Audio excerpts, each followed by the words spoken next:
I just woke up one day and said, I'm about to stop speaking English. I've been on the earth this long. English. Who needs it?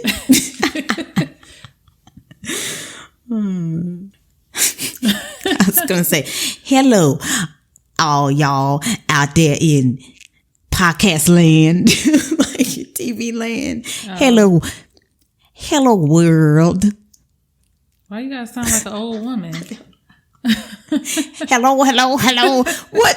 Oh, it was from RuPaul's Drag Race when Miss Vanjie was playing the cool dad, and he was like, hello, I'm a cool dad. That's what I thought of. Hello.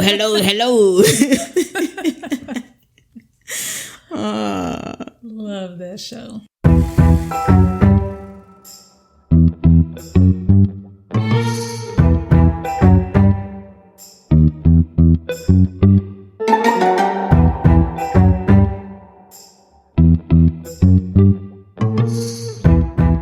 Hey guys, it's Britt and Dee.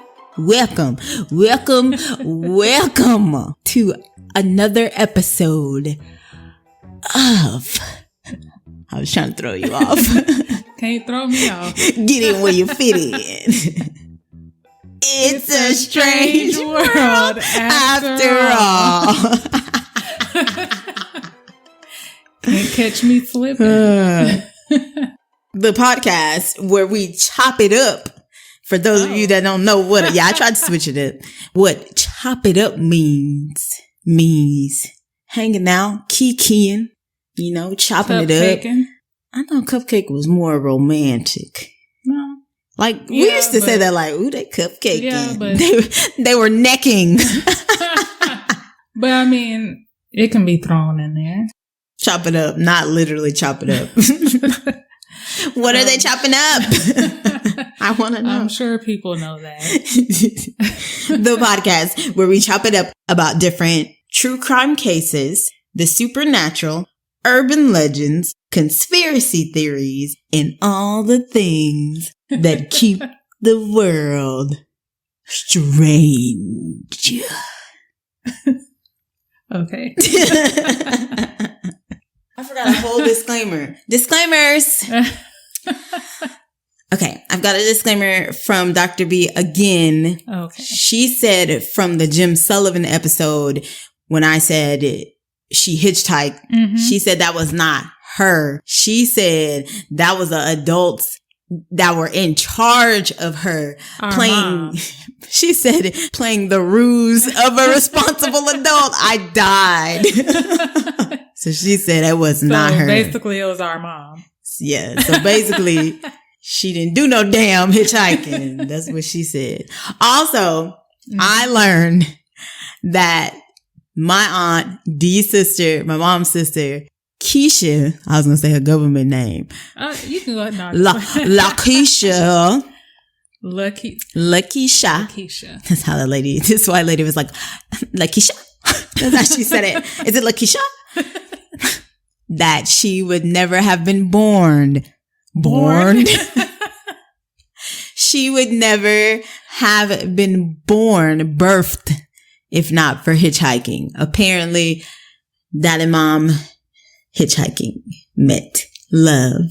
So he picked up our mom, or I don't know. Mom, comment. Hitchhiking was weird, because it would just be random people together on the side of the road, and they would all get picked up together. Yes, together. That's how they got to places. So maybe that's it. Maybe he wasn't the one that was driving.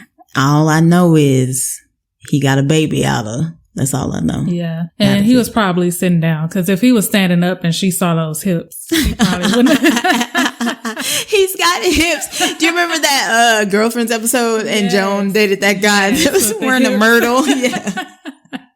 He's got hips.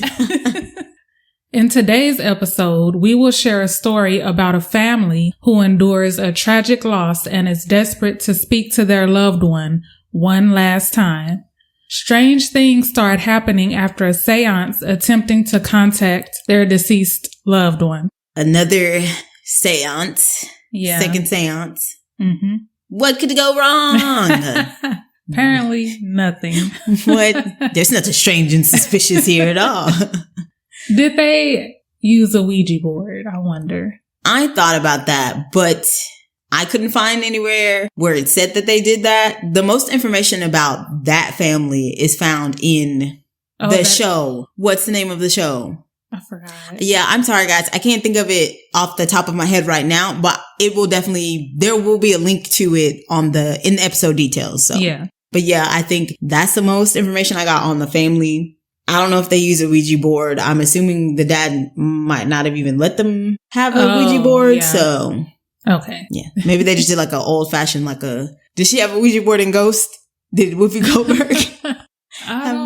Or just like candles, or like the show they had candles. Okay, I was gonna say like on Martin when there was like no more than what was she saying? Nosferatu. You remember the episode with Old Man Ackerman? Yes.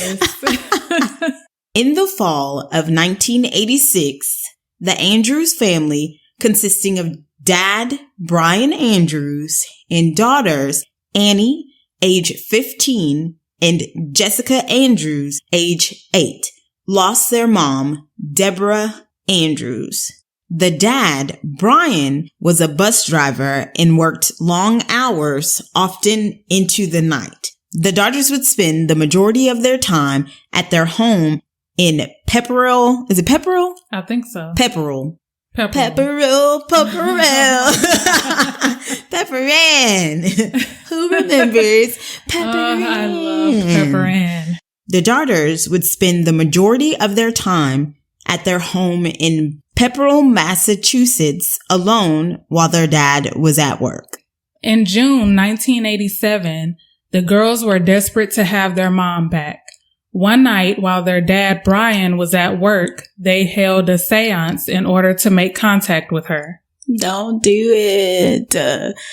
I wouldn't say don't do it. I would say have a professional, like a medium. Oh, yeah. But they didn't have a choice. They were just kids. So. They had a choice.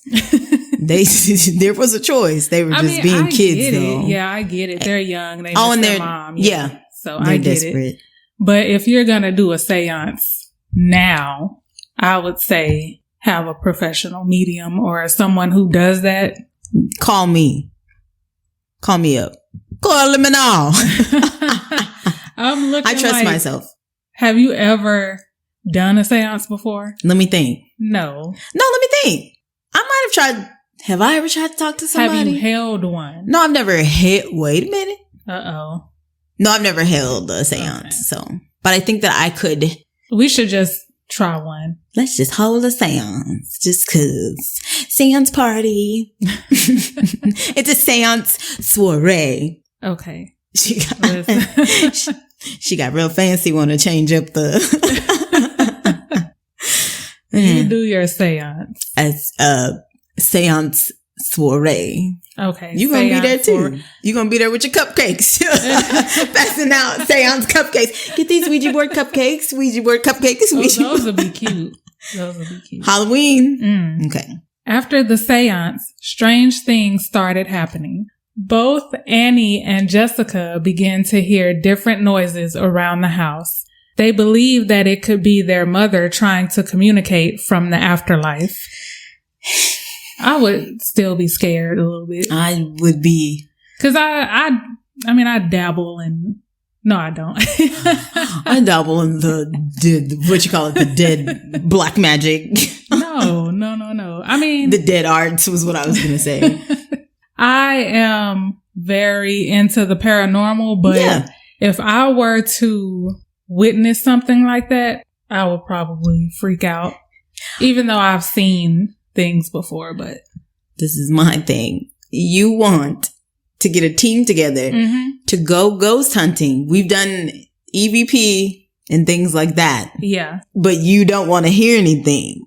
No, well, it depends. I can't explain it. Like I want to catch it on camera. Like I want to catch proof. Oh, but you don't want to be there for it. Sorry. You don't want to see it while it happens or hear it while it happens. No, I do. I'm saying that I would just freak out, though, if I saw it. Okay. Yeah, that's the honest reaction. I thought you were saying, like, I don't want it at all. Oh, no. Oh, okay. I was like, why are you signing yourself up? Ghost hunting if you don't want to? Yeah. I'm just saying, like, I don't know what my reaction would be in that moment. Panic. Yes. As always. That's my go-to. Panic. Annie and Jessica experienced an abundance of supernatural activity, such as furniture moving and lights flickering on and off. The doorbell would ring and no one was at the door. That could just be somebody. I knew your ghetto ass was about to say. They was just nickel knocking. Basically. I say knicker knocking, by the way. Oh. That's what I say. Because just to clarify, I said knicker knocking. I mean, that's how you say, knicker knocking. They was just knocking. Now y'all knocking. The activity would only happen when the girls were home alone. They attempted to tell their dad, Brian, about what they thought was happening, but he didn't believe them. Believe. Okay, kids have imagination. Yeah. Big imaginations. Mm-hmm. But if there's something that's reoccurring... Why would they make that up? And they're both... Well, they just lost their mom. Psychologically speaking, maybe he was thinking same thing, that they were just being hopeful and making stuff up. Oh, that makes sense. But if they keep telling, how long was this going on? I want to say that it went on for about 2 months. I know it's somewhere in here. We're going to get to that. But maybe around 2 months. And then Annie's not a child. Annie is 15. So one night, they thought they heard someone or something banging on the pipes in the basement area.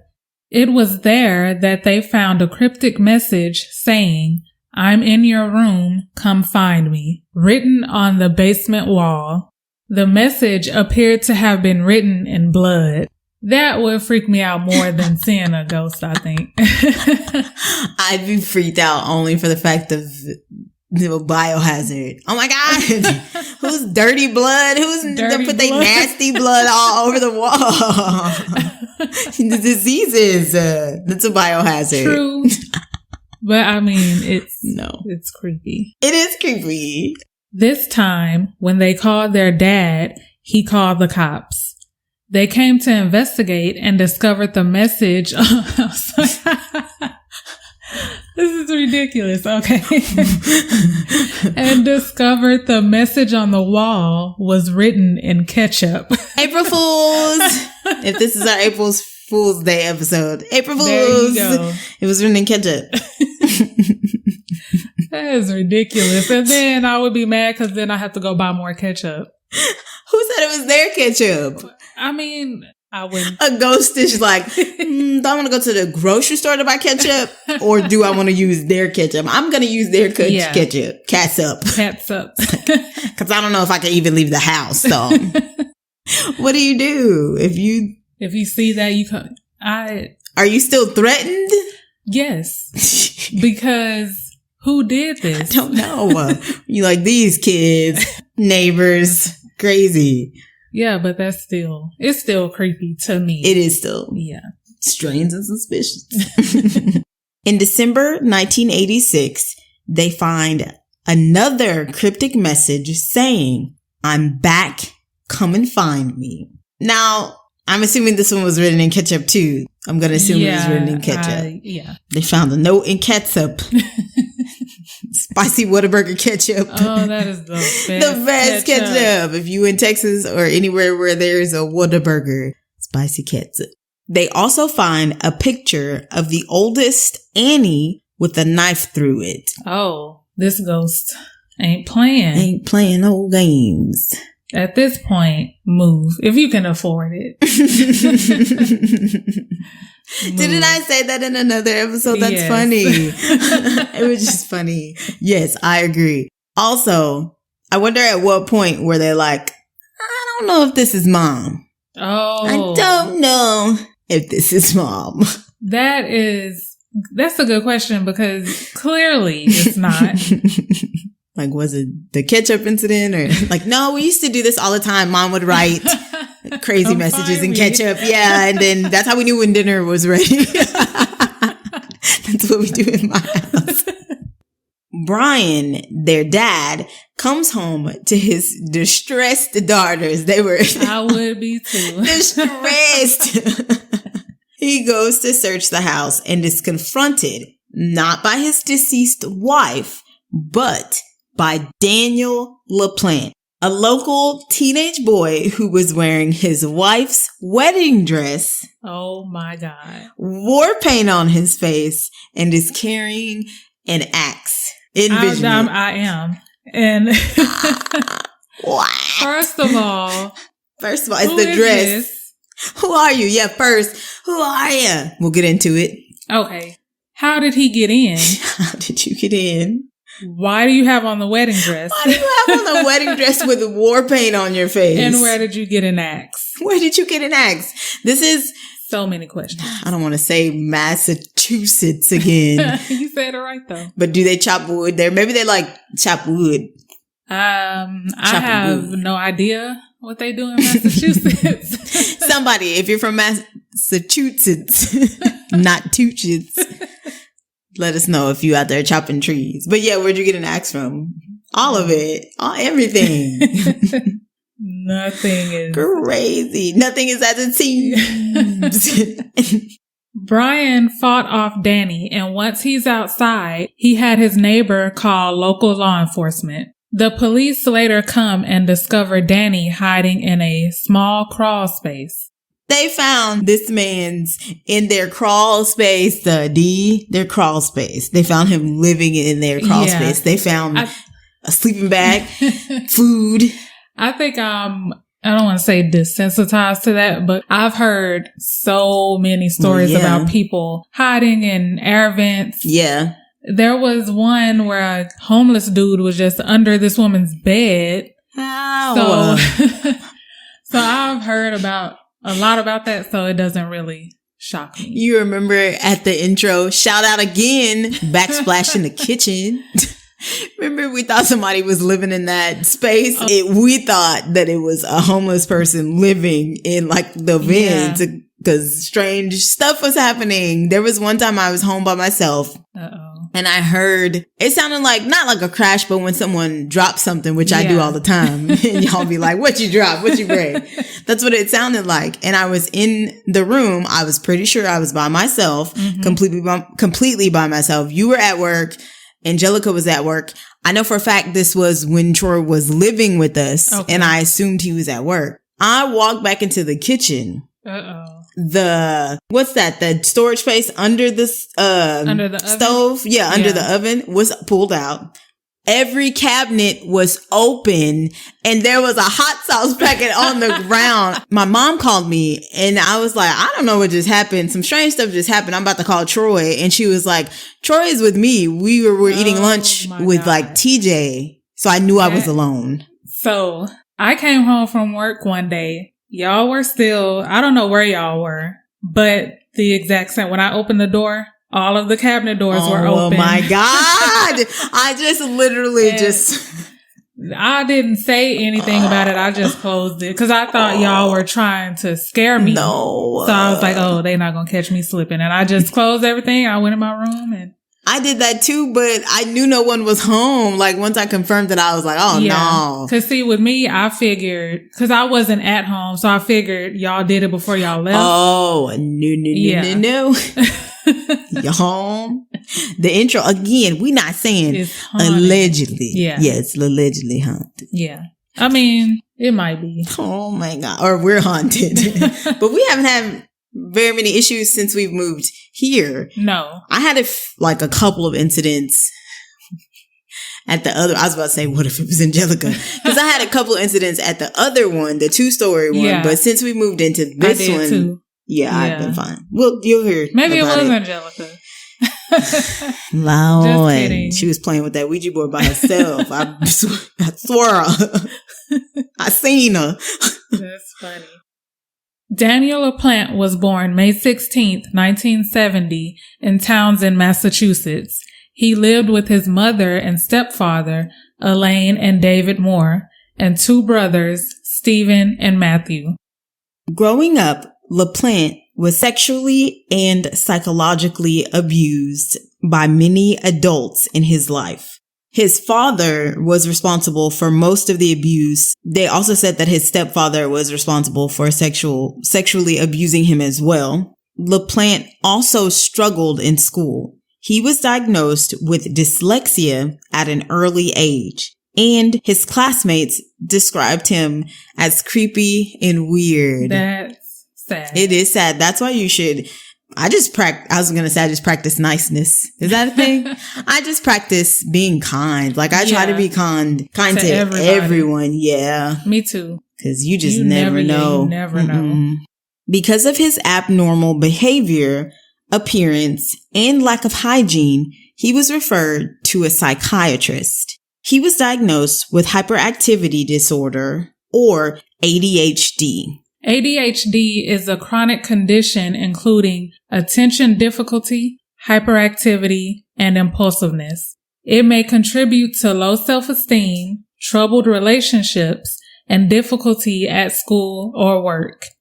It is believed that his psychiatrist sexually abused him. This abuse went on for over a year. Can you imagine trusting someone? The person who's supposed to be helping you. Mm-hmm.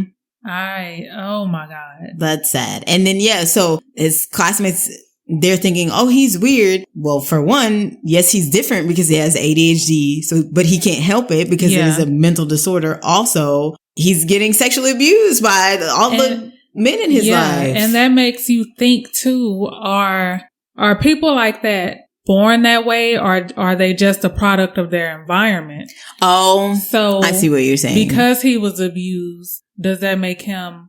No, I get what you're saying. It's a whole thing. Like a cycle. Oops. Yeah, it's a whole thing of, I'm sorry, I have to mention him. Like R. Kelly saying, oh yeah, I was sexually abused. So no, it doesn't excuse anyone's behavior because there are a lot of kids who were sexually abused that are not now abusing other people. But that childhood trauma does feed into that for sure.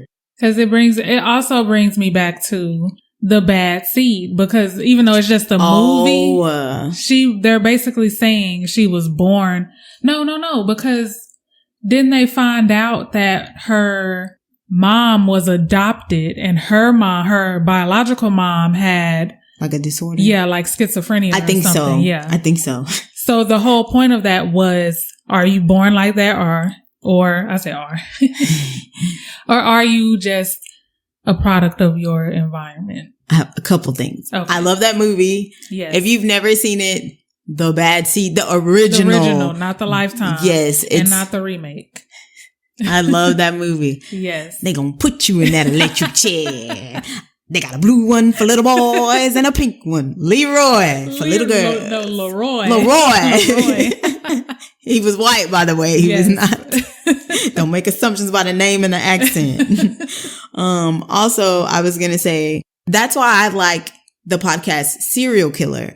They're very... Oh, yeah, that's a good one. Yes, they're very informative. So if you're someone that's like, oh, I like the entertainment of it all, it might not be for you. But if you are someone who's like, okay, I want to know more about the facts, they're good about going into the serial killer's history and how it led into them being a serial killer or a serial rapist. Yeah. So good podcast.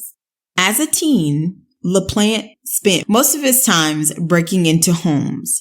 He would sometimes move items around in the victims' homes to show someone had been there without making it too obvious. He would do things like leave half-empty beverages around. What kind of sick... We had a Danny LaPlante. Oh, yeah. But robbing them is enough. Like, if he did rob them, like breaking into their home is enough. Why would you do that? Messing with him. Because he messing with him. Let me steal this ketchup. But before I steal the ketchup, let me write a message in the ketchup. Yeah. That is ridiculous. I was going to say it's childish, but he was dealing with mental issues. Oh, okay. Yeah. But yes. Yeah, I would feel safer knowing that sounds weird, but yes, I would feel better knowing someone just robbed me for my cereal versus like things being moved and me thinking that I'm crazy. Yeah. Like, I know I bought eggs at the grocery store and put them in the fridge. Danny enjoyed the thrill of being in a person's home without them knowing.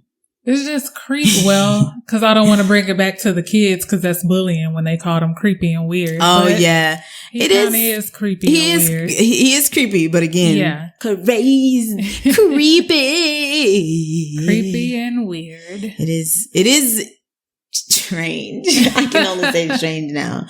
It gives me the heebie-jeebies.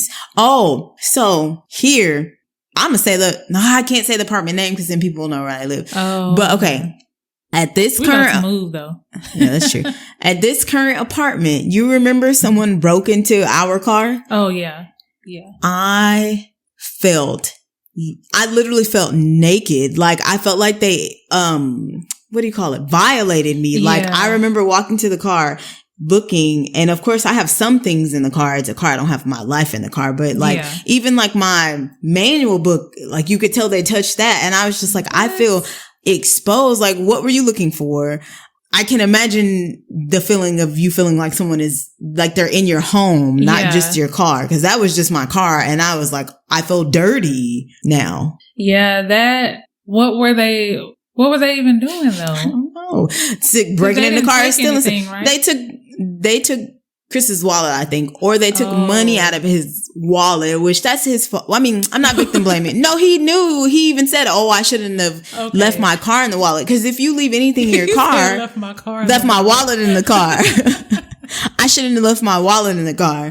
Because if you leave I've been taught not to leave anything in the car. My aunt left her purse on a seat when she walked into like a gas station, and they took that out. So you never know who's watching you. Nope. Wow. How come I feel like somebody's watching me? I thought that was Michael Jackson forever. I did too. In 1986, LaPlante obtained a phone number and address he thought belonged to one of his previous burglary victims. The address actually belonged to a family of 3, Brian Andrews and his 2 daughters, Annie and Jessica Andrews. That's how we got there. Cause I was like, why was he in their house? Yes. Yes, that's why he was in their house in a wedding dress in war paint with an axe. It was, sorry, I was about to go. It was Danny LaPlante in a wedding dress with war paint and an axe in the bedroom. Clue. That is one of my favorite board games. Age moment. Clue. Yes. When was Clue big? Sorry. Shooting ladders. Candyland. Oh, Candyland is Candyland. Yeah, it's a good game. Annie started talking to Danny LaPlante on the phone daily. She just assumed that she and Danny shared a mutual friend who gave him her phone number. This Pola ting ting. Maybe my mom raised me too cautious, but I would not. I would ask all of my friends, hey, did you give so-and-so my number? I would do that too. Was it you? Did you give so-and-so my number? Because they were naive. White women Well, I guess this was in the 80s. White women are a bit not. I'm only saying that because it goes back to the whole how you were raised. Mm-hmm. I just read this in an article, and it talks about how kids that grow up in working class families or even lower class families, like versus parents in middle upper class families, they're raised different. Like we teach our kids to not be trusting. Like, yes, don't let people know you're at home by yourself. Do not talk to strangers because they're strange. Don't answer the door. Like, there are people in this world that will get you, even if it's not based on your skin color. Some just don't trust people. They don't really teach their kids that much. Like, it's very like, oh, Oh, sleepovers. I can count on my fingers how many sleepovers my mom let me go to. She's like, they can spend a night if you want them to spend a night. Yeah, that's true. Because even my mom she wasn't strict like that, but she would still tell us that. Mainly because she did work overnight. Yeah. So we was pretty much living it up, but y'all were living it up. But we still knew better, basically. Yeah. Like, we wasn't out there like doing all that stuff. We weren't out there like that. And again, because it's 2021, political climate, we're not victim shaming, blaming them at all. But we know better. But then you have to think that was in the 80s, though. I'm sure my mom and them knew better. I'm sure my mom would have said, "Who called you? Did you?" No, I'm saying, did you get in my phone number? Yeah, especially you talking about your landline. That's important. Only important people. I'm away from the mic again. That is important. Your landline, only a select few of people. Yeah, I think it was different back then, because even now, I don't care who it is. Do not give my number out. Oh yeah, I agree. Don't ask me first. Yeah, ask me. So. My mom wanted to know if she asked for your number. She lost it. Ask me. Yeah, I agree. Danny described himself as athletic and extremely good looking. So if you have to describe yourself, I wouldn't. If you have to how do you look? Oh, I'm athletic and extremely good looking. I feel like if he would have said handsome. Even handsome. Yeah, I'm extremely handsome. For me. Leave extremely out. What man though is like, I'm handsome. I feel like, but I don't know, because now we have camera phones. People are like, just send me a picture. Oh.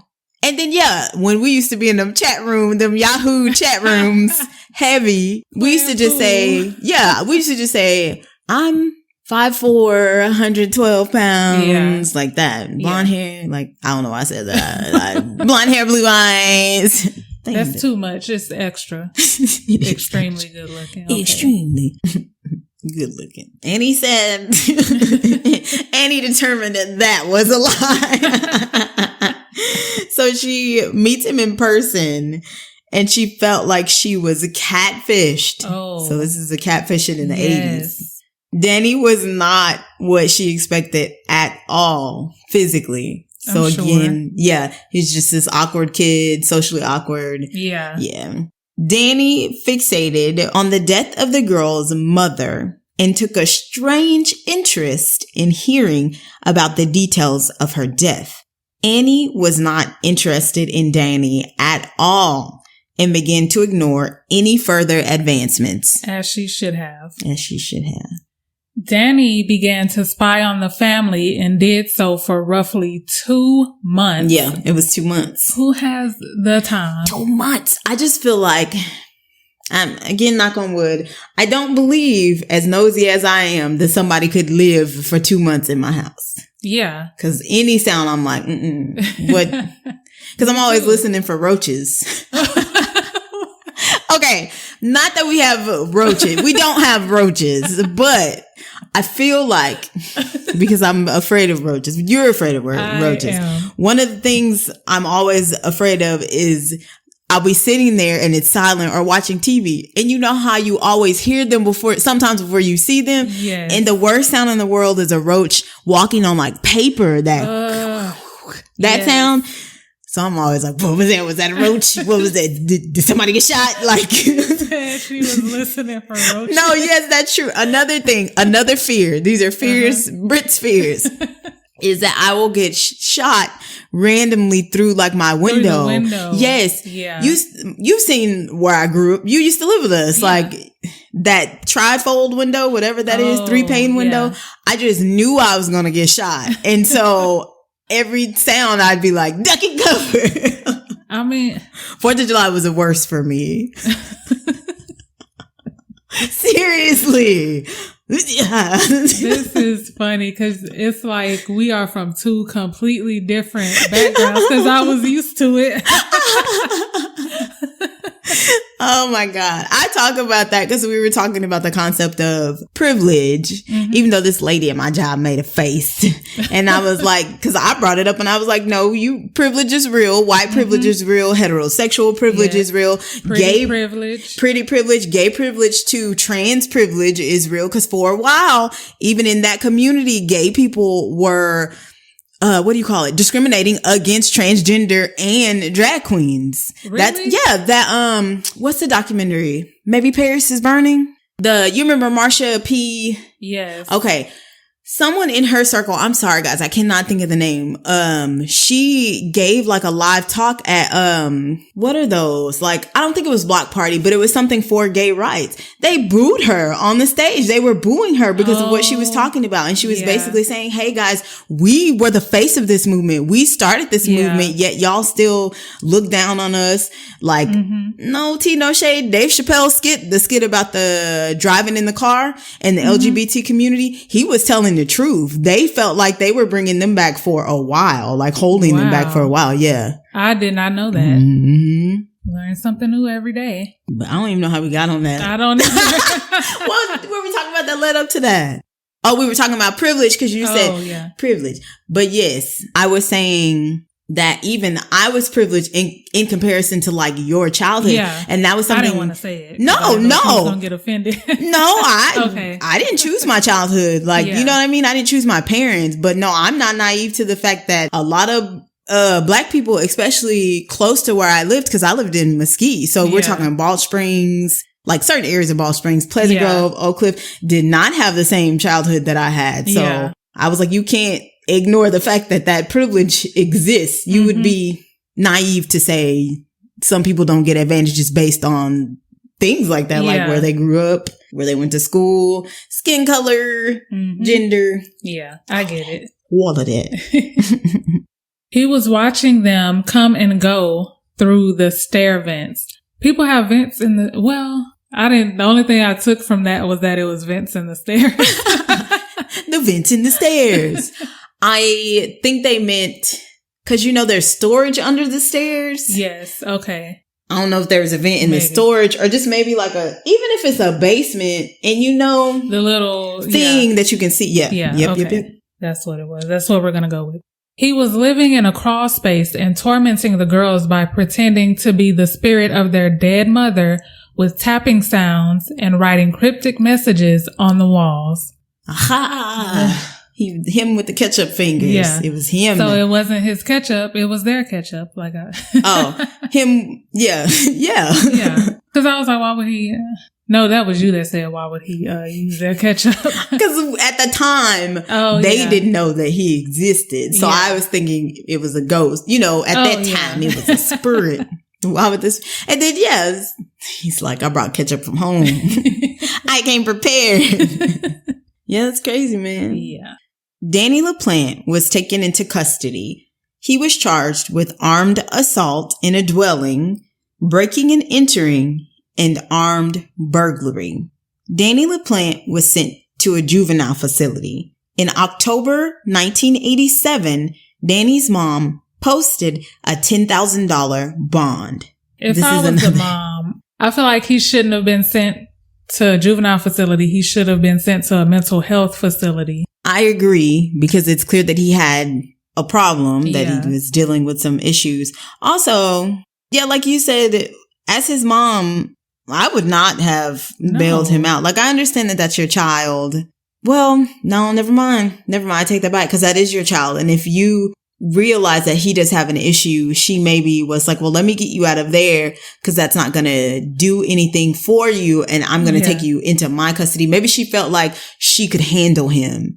Yeah, but she could have bailed him out, but then she still could have took him to a mental health facility. Yeah, that's true. Yeah, that's the only thing that's like, okay, well, you did that. That is your baby. We understand that. But what did you do after that? Yeah. Another thing, mic and drop. Mike and Ike, about the mic drop. It must be nice to be able to pay a $10,000 bond for someone who was guilty of a crime he committed. He did that. Yeah. He deserved to sit in prison or whatever. And someone steals a backpack and has to sit in jail because he cannot afford to pay what was it? $5,000? It was in the thousands. Yeah. That's the definition of privilege. Exactly. When I saw that, I was like, what? They let this nigga go? And it's like another Anthony Soul thing. It's like, you didn't take care of this. You didn't do what you were supposed to do. You as his family, local law enforcement, whoever was involved in this man's life, and watch and see what happens. See how those dominoes are about to unfold. Yeah. Like, the dominoes don't unfold. The dominoes fall. Yeah. See how them dominoes is about to fall. The story unfolds. I know stuff. Danny was set to be tried as an adult, but was at home awaiting trial because she had paid that $10,000 bond. So he was just chilling, eating Pop-Tarts. I don't know. And ketchup. On December 1st, 1987, LaPlante entered the home of Priscilla Gustafson, a nursery school teacher. LaPlante raped her and shot her multiple times at point blank range. Gustafson, who was pregnant, was found face down in her bed. Her pillows were covered in blood. LaPlante drowned both of her children in separate bathrooms, 7-year-old Abigail and 5-year-old William. That's devastating. That is. It is really tragic. And he shouldn't have been at home. He shouldn't have. He should not have been at home. I feel like his mom should have done more. Yeah, how did he even get out? And did he not have, because technically, okay, if you're at home awaiting trial for something like that, because it should have been deemed a violent crime because he attacked someone with an axe. Do they not give you like an ankle bracelet? Don't you have to stay at home? Yeah. Okay. That's what I thought, unless he found a way to take it off. I get if he did have one, we don't even know if he had one. Yeah, so if you're listening, if you're out there, I don't know why I said it like that. Fans, people. Strangers. Lend me your ears. Please. Let us know if we're wrong, but I was pretty sure they have to keep track of you. Yeah, that's what I thought. Because they're always like, is he a flight risk? Is this person a flight risk? He should have been monitored, like Dee said, either in a mental health facility or, unfortunately, they should have kept him in jail. If his mom, which she couldn't take care of him, monitor him, he should have been somewhere under supervision.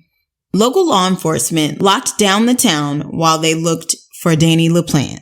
A few towns over, LaPlante kidnapped a woman in her car, but thankfully she was able to escape. He was found hiding in a dumpster 2 days later. The police took him in and inspected his clothing.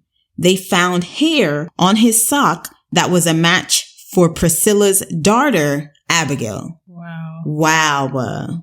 And then he was out of control. He kidnapped a woman. And he moved to he did it in a whole nother town. Yeah, sorry, that's what I meant to say. You do this to this family, then you slay that entire family, that woman, her baby, and her 2 kids. Then you kidnap a car. I'm sorry, guys. I'm tired. You kidnap a woman. Then you're hiding in a dumpster. It's just like a downward spiral. Like, I wonder if he was also maybe manic depressive or bipolar and was having like an episode. Yeah. Or schizophrenic. Yeah. Sorry. I forgot about schizophrenia. And was having some sort of episode because that unfolded pretty quickly. Yeah, it did. A year later, LaPlante was sentenced to 3 life sentences for the murders of the Gustafsons. On March 22nd, 2017, a resentencing hearing was held for LaPlante, asking for a reduction in his sentence. No. Yeah, if you're going to go to a mental health facility. Yeah, if you're going to. Yeah, but other than that. No. At the hearing, it was mentioned that during his first appeal, previous court rulings were cited saying that juveniles convicted of murder should be given an opportunity to re-engage with society. I don't know how I feel about that because I don't really agree with that. I think it depends on how it was committed, because if it's self-defense or like if it's a situation, what would be like a situation? Let's just say maybe they had an abusive parent they've abused you your entire life, and then you finally say, okay, well, no, this is it. That's the only time I agree. Yeah, under certain circumstances. But with this one, no, not to me. Nope. You can't re-engage. There was also a new law allowing juveniles convicted of murder with extreme cruelty and atrocity to ask for parole after they've been behind bars for a minimum of 30 years. What's the recidivism rates? I don't know. The judge ended up giving LaPlante the maximum penalty of 45 years after a forensic psychiatrist evaluated LaPlante and found he was not remorseful for his crimes. A lot of times to be granted parole, not all you have to do, but they look at whether or not you show remorse. Yeah. Or even sometimes, even if you, what is it called? Like an Alford plea? Whereas technically you're confessing, but you're not. Yeah, that's basically. What. So I feel like that included with the crime is why he didn't. No, we're not going to give you parole. Yeah. Because that's why some people. Stay in jail. Yeah, I was going to say that's why some people sit in jail for crimes they didn't commit because they're not going to show remorse. Yeah, for something that you didn't do. Yeah. Yeah. When they say yes. I was just about to say. I'm not going to show remorse for something I didn't do. Yeah. Yeah. That's all, folks. That is Danny LaPlante, the Andrews family. Oh, and I believe, again, back to that episode that we can't remember the name, but we will definitely put in the details. I believe that the Andrews family ended up moving to a different state altogether. Like they did not stay in the house. Yeah. So good for them. Yeah. Good for them. Cause that is traumatic. And then to know that he did that to that family after they could, to think that could have been you. Yeah. Yeah. It's pretty scary. But that's all. Please follow us on Instagram at It's a Strange World Podcast and on Twitter at Pod Strange World. Yes. Yes. Yes. I don't know. We would love to hear from you. Any episodes, any content you want to hear. I meant to say like episodes advice. Sorry. Any episode advice, content that you want to hear, suggestions, feedback, anything. Let us know. Please. Please, baby, please. This has been another episode of It's a Strange World After All. Thank you for keeping it strange with us. Bye. Bye. I was about to say possibly on an April Fool's Day, if this is an April Fool's Day. Oh, yeah, that too. Bye. What? It's been a long night. It's been a long night. I shouldn't have left you without a dope podcast to listen to scare to. I don't know.